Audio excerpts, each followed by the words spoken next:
Welcome to the Archetypal Mosaic. This is Mikhail Tank. Today's special guest is Sindri Eldon, musician. Welcome. Hi, how you doing? I'm doing great. How are you doing? Good. Is this a recording? Yes. Yeah. Okay. Just finish. So Sindri, welcome to the Archetypal Mosaic. What does music mean for you? I mean, after all, you come from a musical family, and you're a musician yourself. Is it in your blood, in your bones? Yeah, I've actually been doing a lot of thinking about this lately.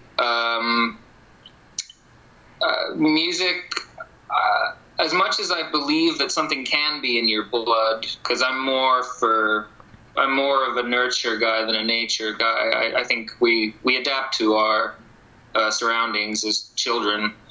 And, subconsciously, without really realizing it, because I never really was interested in music as a kid. I never had any desire to be a musician or understand it at all. But subconsciously, I think just being surrounded by it and, that was the normal, and it there was never really a point where I sort of decided to become a musician. It just sort of happened because that's what was going on around me. And I mean, it wasn't just my family and my parents. It was just like everyone, like kids around me and my friends, we're all sort of starting bands, and I just sort of went with the flow.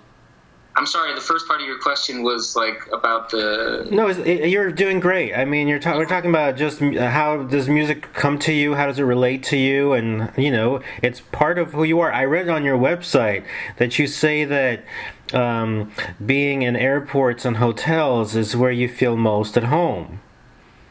Yeah, I mean, I feel at home in a lot of places. I traveled a lot as a kid, but I mean, my parents were on tour, and, my earliest memories are, buses and planes and places like that. And I've noticed as I get older that I'm always a little bit more at ease when I'm traveling than most of my friends. I think I've sort of...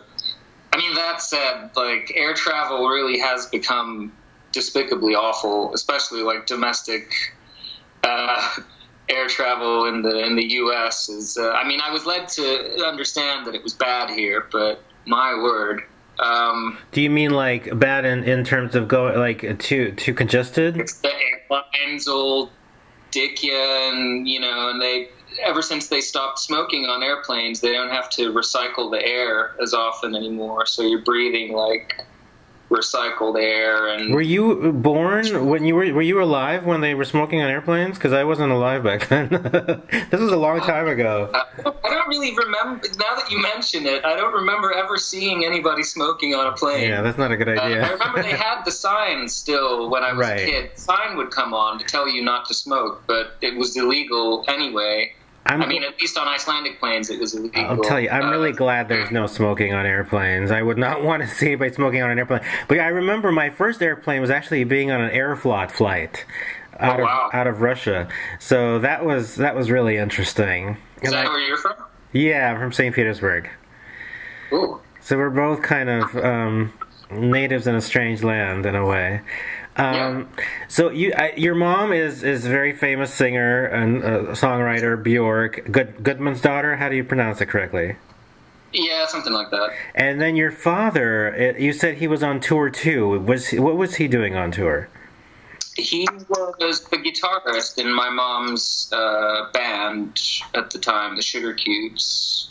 Very cool. And he now he's done some film music, and he recorded he recorded some of my album, and he does mixing and production for all kinds of people. He was doing he was mixing a Danish.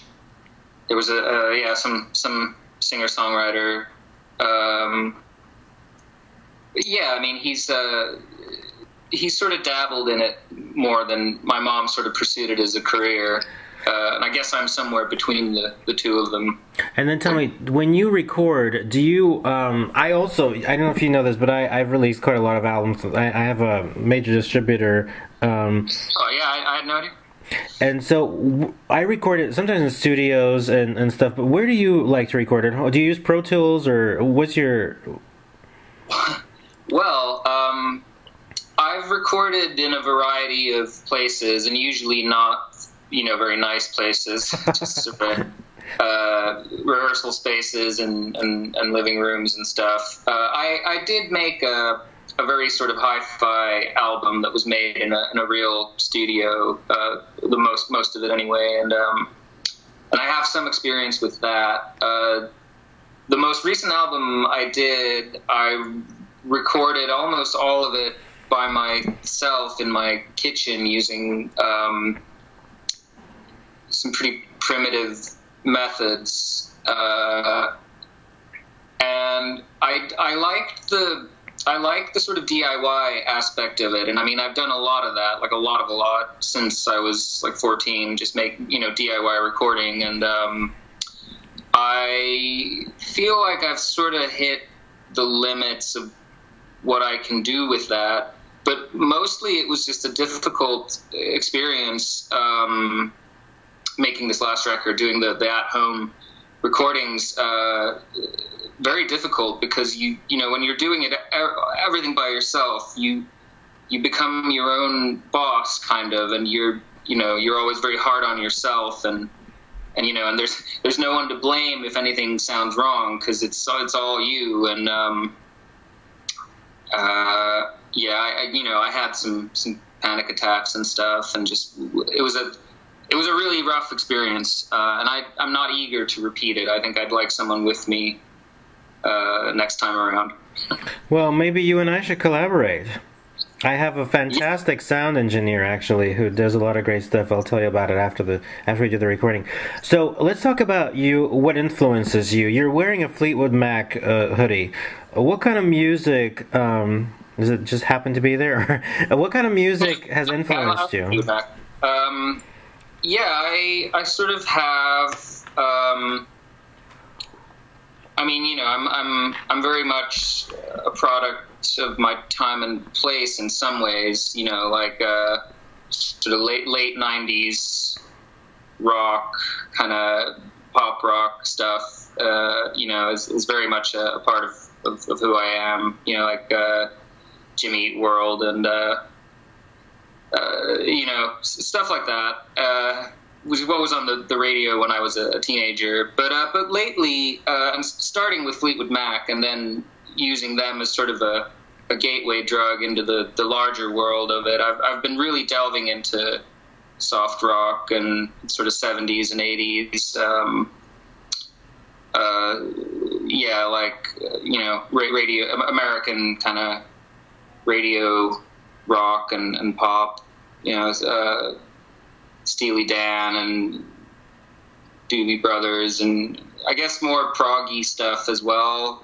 Yes, and Rush, and I don't know, all kinds of stuff. I've been just sort of. It's nice because I collect records, and in Iceland, the cheapest records you can get, like the cheap bins are sort of more kind of Eurotrash, sort of local stuff, and a lot of like punk and sort of 80s pop, and not really the stuff that I'm interested in. But here, when I moved here, I found that the cheapest records here are radio, AOR stuff and soft rock and sort of 70s. Kind of older stuff, and it's just a relatively new and still very fascinating world to me, and not one that I was ever exposed to. I mean, my parents were, very, very punk and very anti all that, very, very against all of that kind of American. That's sort of the generation before them in Iceland, and they sort of, to them that was the enemy, and. So I've had to sort of discover it all myself, but it's been fun. It's been great. I'm just digging deeper and deeper, and Yeah. Let's talk about your internal artistic vision. So basically, not only how would you necessarily describe your music, because it's really hard to do sometimes, but also if you were to put it into an image, and describe an image, it could be anything, from chickens walking on pizza or whatever it is, just an image that can be conveyed.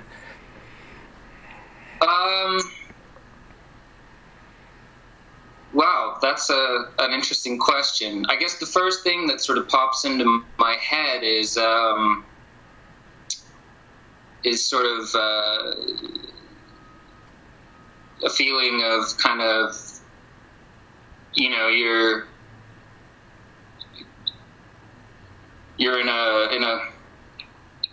on a shore and the tide's coming in, or you're in a room and it's filling with water, or and you're not sure if anyone can hear you. It's it's dark. Maybe you have like a lighter or something to. I always it always feels very private to me, very very personal, and very. It's funny because you're put in these sort of social situations where you're making music with people and it's shared and you have to communicate in order to get it right. And of course the best sharing and communicating happens when there's no words are necessary, but only a few musicians are lucky enough to find people like that. And in the meantime, it's always felt very much like I'm it seems by definition kind of a lonely pursuit, because you can't really, you have to share everything with everyone, but at the same time you can't really talk to anyone about it. I don't know. I guess like as you say, probably everyone has a different image in mind, and I've never been asked anything like this before. You brought up some interesting things on your website. For example, we'll talk about Christmas season, and we'll talk about the atmosphere that's so important, including this atmosphere of projet and the atmosphere of ice and non-ice. And then also I want to talk to you about the recordings that you do and the importance of physical releases that you and I seem to agree on. See, I think physical, when you CDs, vinyls, not only do they have collector's value, do they have archetypal value, do they have the resale value? I mean, they have so much value, plus you can hold it in your hand and imagine stuff. Yeah. I mean, like I said, I'm a record collector. I think that they can be beautiful works of art in more ways than just what you hear. You can have it signed by the artist. The digital one you can't really obviously have signed. There's so many things. So in terms of the physical aspect, do you prefer to release things physically? I think they're just they're separate things. I think there's an immediacy to digital that I find very tough for an independent musician or and especially one in this economy. It's very tough, I think, for you to get a physical release out while it's still fresh and while it still means a damn to you and while it's still current and what you're currently into music, whereas digital sort of allows you to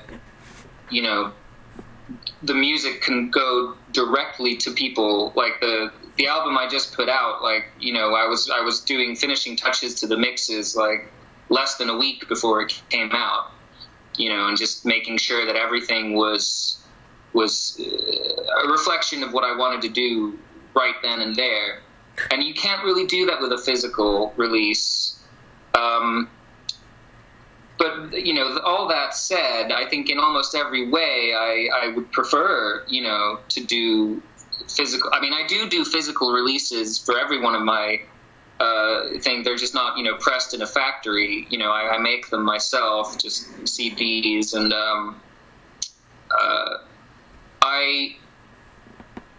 in almost every way, the physical release is more authoritative, and it is more of a complete vision. I wouldn't say it's better, but it's it has things that the digital release, may not have. But I think it's also important to note that I think it's mostly just really serious music fans who are listening to albums anymore. We've sort of come full circle in that way, that the single now sort of dominates again, but it's a digital single. It's not like 7 inches or stuff like that. It's playlists and I don't want to sound like Grandpa Fuddy Daddy here. I don't dislike it. It's just different. The way it is. I really miss maxi singles, like 5-7 track EPs of one song with an image. I love that stuff. They have like the 80s dance remixes of them. 90s too. Yeah, I love that. Now about your album, you say you just released an album. Tell the audience what's it called, where people can get it, and what it's about. Oh, sure. It's called Okay to Disconnect, and it came out Christmas Day 2017, last year. It was an attempt to make kind of a new kind of album for me. I did pretty much all of it by myself, sort of slowly over the course of the year. And my lyrics are always just a reflection of what's going on in my head at the time. I try to be as honest as I can. I don't, I'm not really much of a storyteller when it comes to lyrics. And, what has been going through my head is, I've just moved here to Seattle, and, I don't really have a day job, or I'm not going to school or anything. And so, my wife has a job and is going to school. So I've ended up spending a lot of time alone here at home, and the isolation brings out interesting things. And just I think also just the age I'm at. I'm 31. There seems to come a lot of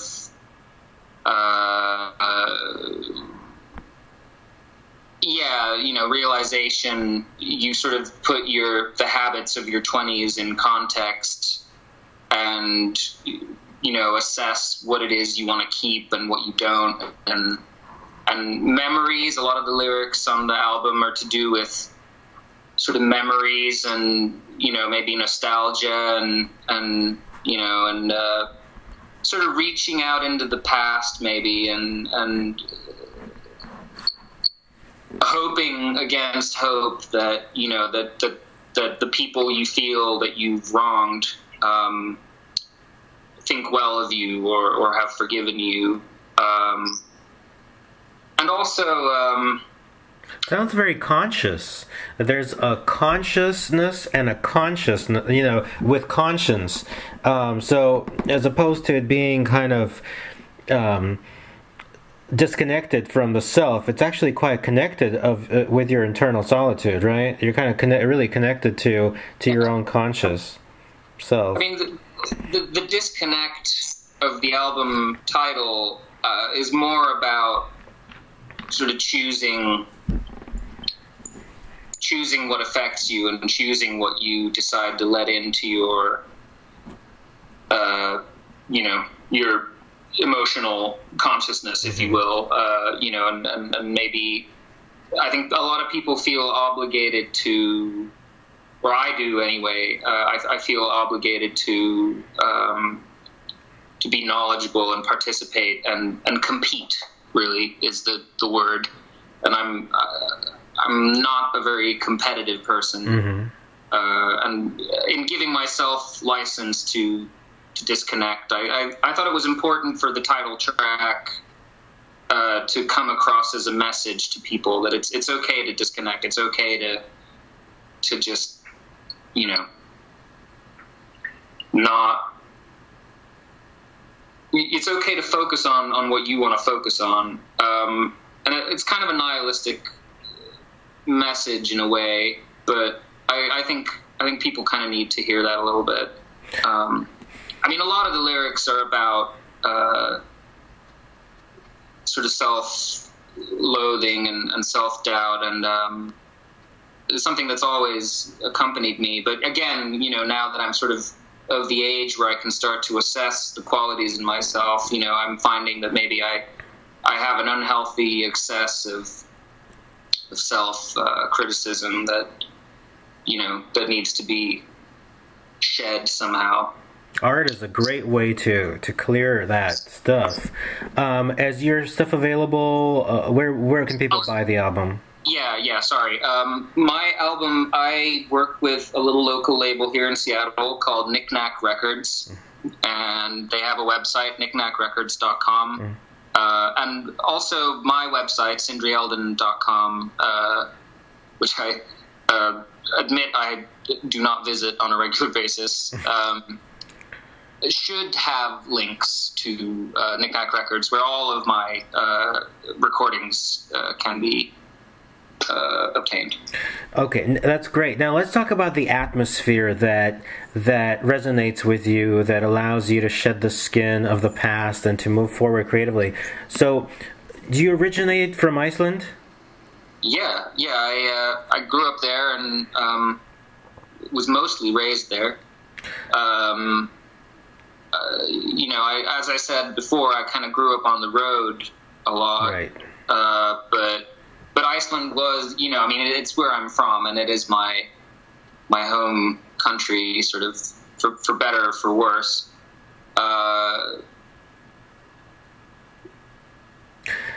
And then this, how do you, I want to pronounce this correctly, Puget? The Puget Sound? Yeah. So what is that? And you're connected to that now, right? The Puget Sound is just it's a body of water. Mm-hmm. It's a saline body of water that's between Seattle and the Olympic Peninsula. But I think I sort of like to use, and I'm sure I'm not the first person who's done this. I'm sure there's a compilation or a radio show or something out there, but you know, I think I've used it a few times in a sort of the pun sense of the word, that there is a Puget sound, like a sort of Seattle sound. Most people, when they hear Seattle, you know, musically, they'll think of grunge, but I think that there are bands that I far more associate with Seattle and what Seattle is actually like than grunge. You know, there's both a very sort of, you know, there was in its time a very sort of psychedelic and inclusive nature to it, and sort of pushing things forward, you know, like Jimi Hendrix and the Sonics.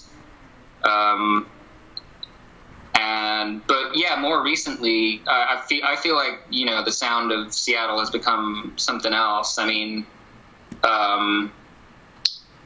you know, neither of them are technically from Seattle, but you know, like bands like Modest Mouse and Built to Spill, that sort of I identify more with just being here, just living here and walking around here and driving around here. Those are the more fitting soundtracks to what the Pacific Northwest is to me than grunge ever was. I'm not a huge grunge fan, actually, so I'm not the most neutral judge of that. So let me ask you this transition. So from Iceland, if you could artistically tell me, how do you feel like, how does it inspire you artistically, the Icelandic landscapes, and then, now all these beautiful trees and water and stuff, and then everything in between, all the traveling you've done? What has it done for you artistically speaking? Well, I think there's definitely an Icelandic sort of sonic landscape, a very sort of open, reverby kind of wash, like a very Silros kind of, just sort of. And I could, you can see that driving around in Iceland, because you got no trees there, and it's all very sort of open and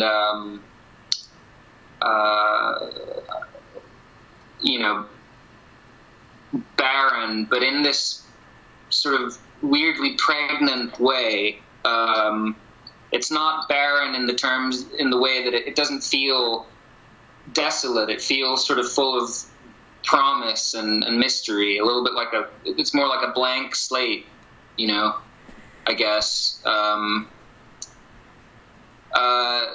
Whereas, like here is more of a, everything's very wet here. Everything's very sort of, there's a lot of oxygen in the air, especially after it rains. And I think there's people are more, I'm sorry, what was the question again? Sure, you're actually going really well. We're talking about the artistic landscapes. You're going right in. You're actually right in it. And I think that a combination of the two is what I hope that people might find in the new album. That I took some Iceland with me, and it's funny how it comes out more when you're not there. Like when I was there, you sort of strive to sound different from everybody, and but when I'm out here, I'm sort of a bit more willing to indulge in the Icelandic side of me. But I'm also really glad that I left it behind. I think anyone who's left a small town where they grew up can relate to the sense of freedom of just having shed the weight of those expectations, and not just because of who my mom is, but I think because you're in a small town, people know you and they know what to expect from you, and there's anonymity is a weirdly precious thing, and I don't think a lot of people realize that. I guess if you grew up in a huge city, you're sick of being just another face, but like being able to just blend into a crowd is like a pleasure I didn't really discover until I moved here. That's great. You're saying about anonymity in your place, but is your mom basically like the most famous person in Iceland? Well, it's always different for locals, isn't it? It's like, who's famous there isn't who's famous elsewhere. She's, I think people recognize her, but she's just sort of been there, and people, she was never, the music that's popular there locally, and politicians there probably get recognized as much, if not more, especially the younger generation. If you're a teenager now, then you weren't even alive when my mom was still doing gigs a lot in Iceland, and so it's I don't know. Mm-hmm. So, but if I had to guess offhand, I'd say no. She's probably not the most recognizable person in Iceland to Icelanders. Mm-hmm. But I think as a face to foreigners, it's hard to think of anyone. I guess in England they had like the guy who did that show Mastermind. He was from Iceland, but I don't think he was raised there. I think he was probably the most recognizable face of Iceland before my mom came along. Maybe he still is to them. I don't know. Maybe he's dead. He's pretty old. So, what are some of your artistic and musical plans? Well, I just put out this record, and now the challenge is upon me to promote it as best I can when I have no live band or means of performing any of the music. Except my band still lives in Iceland, and I want to join a band or build a band here, but that's going to take some time. And in the meantime, I'm very content to experiment with other ways of furthering my musical career. Stuff that you don't have time for when you're busy, going to rehearsals and playing shows a lot. You can sort of tend to your garden. I have all these recordings, and they're now available for the first time in one place. And this new stuff just came out, and I want to try to see if I can push it at all. Maybe try to get it on the radio, or see how far I can go without an actual band. I didn't. Most of the music that I listen to, and most of the music that I've listened to my whole life, the highlight was always listening to the album at home. Going to a show is fun, and you get to feel like you're part of something, and there's that sort of human togetherness. But musically, I think it sort of goes without saying that you're never going to sound as good on stage as you do in a good studio.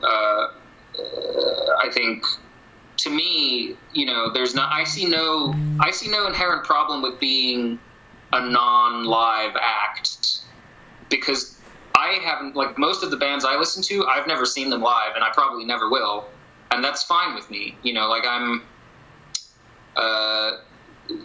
I've become a fan all the same. That's a really good point. I've been to lots of different shows, and there are a few singers who are actually better live than they're in studio. In studio, they feel kind of like pressed, and in live they feel free. There's a R&B singer, Shantae Moore. She can do like 5 octaves, just like Mariah Carey and Nima Sumac, and she's better live in person for me. And because there's freedom, there's complete freedom. Yeah. There's no constraints. There's no microphone. Somebody telling you what to do. So, but I know what you mean. It's very true, and you and I share that, because I also prefer studio work.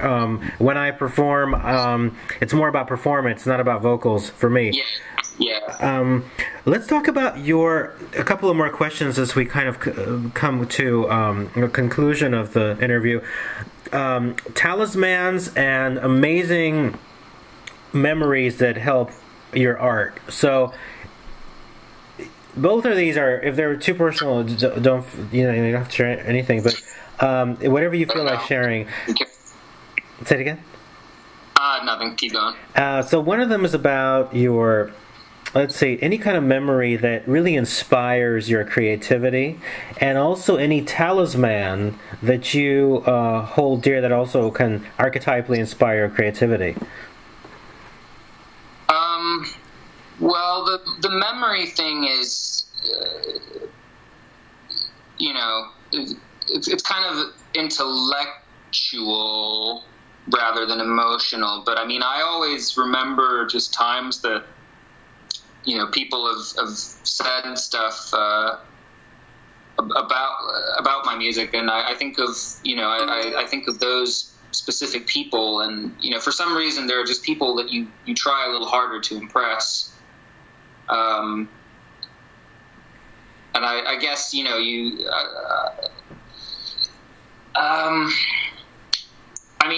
a lot of times when I need lyrics for a song, or and maybe my life is fine, or there's nothing that immediately springs to mind, I do call up memories of feelings and emotions, and I've been accused of sort of critics have sort of expressed irritation at my seeming unwillingness to move beyond kind of teenage themes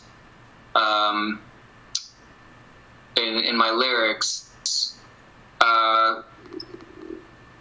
but those are the emotions that resonate the strongest with people, and they still feel them. And Absolutely. you know, and it's not just nostalgically. You know, I think that when something resonates with you emotionally, you know, it does sort of harken back to that. But I mean, I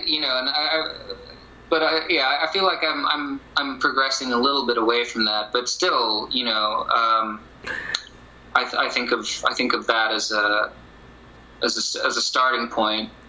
As far as talismans are concerned, you mean like a physical object? Yes. Yeah. Boy.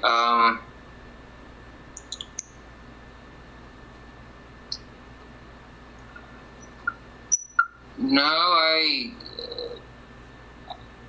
mean, you know, when an instrument becomes your sort of main go-to instrument, then, you know, there's a feeling associated with it, I guess. But I've never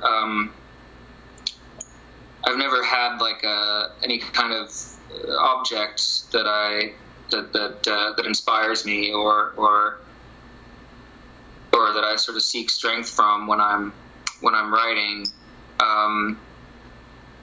That's cool.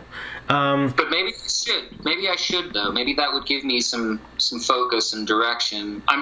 I've just moved around so much in my life, and I can't get it. I learned pretty early that if I get attached to objects, I'll just lose them and feel bad. So I don't really form attachments to physical objects that way.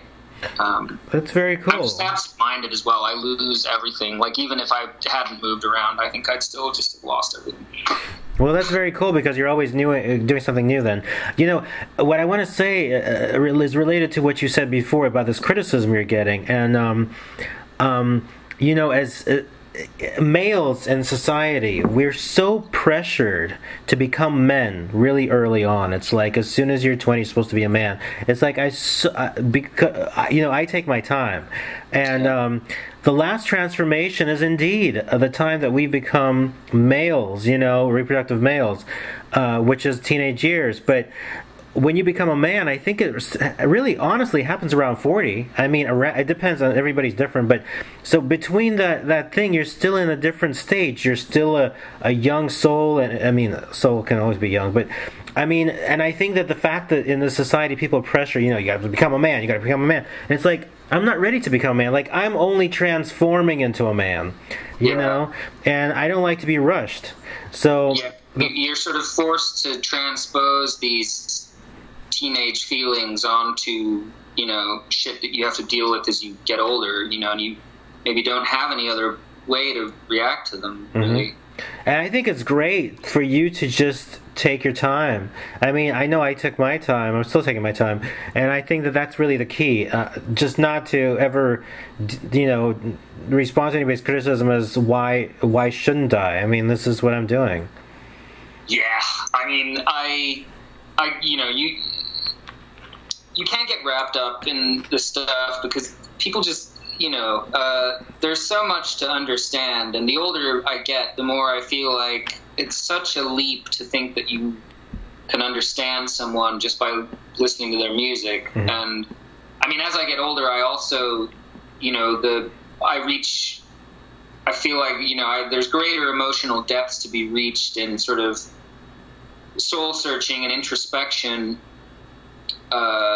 than any emotional turmoil, like external. But I mean, I feel like I've sung about that a lot as well, that I seem to myself, I feel like I'm largely unaffected by sort of external events, and it's always my own mind and thoughts that seem to bring me grief. But yeah, I definitely feel like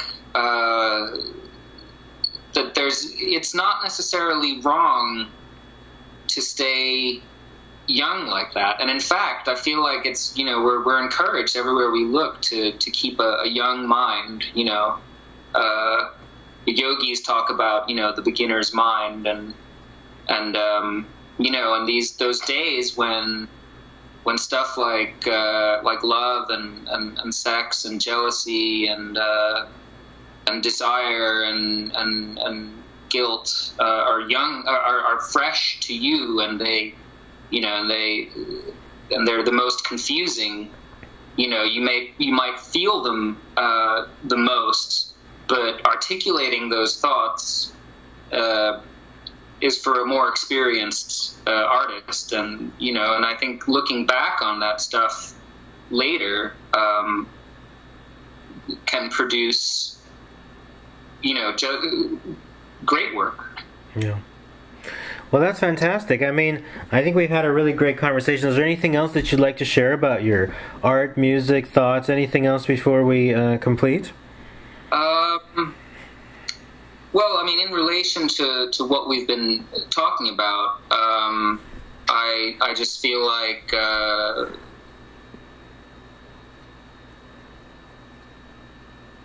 I can never think of anything to say when people ask me that. I should have something ready next time. But yeah, I mean, I guess all of what I am, like every single part of me, everything there is to know about me, is in my music. I've always been very open like that, and I mean, that's the whole point, like one day I'll be dead and the music will still be there in some way, barring, nuclear war. But, and so if you want the music to afford you that measure of immortality, which is sort of why we all do it a little bit, I think, then you should always be as honest as you possibly can be, because one day you'll be dead and you won't be able to explain or help people understand you. All they'll have is the music then. Bravo to that. It's funny you just said that, because the latest single I released is called "I Will Haunt You Nicely," and it's a message from the other side, as if. So I couldn't agree with you more. That was beautifully said, Sindri. Thank you. I'm really glad that you're a guest on the show, and I wish you great creative success and whatever kind of peace and the comfort and whatever else you wish for yourself. Yeah, thank you, and likewise. What a great talk.